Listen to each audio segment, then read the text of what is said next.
factor tree of 483.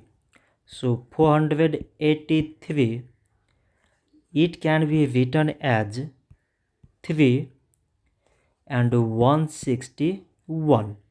So 3 times 161 mean 483. 161, it can be written as 7 and 23. So 7 times 23 mean 161. So now we select the prime numbers among these numbers. So prime numbers here is 3, 7 and 27. So we can write 483 is equal to product of all these prime numbers, that is 3 times 7 times this 23.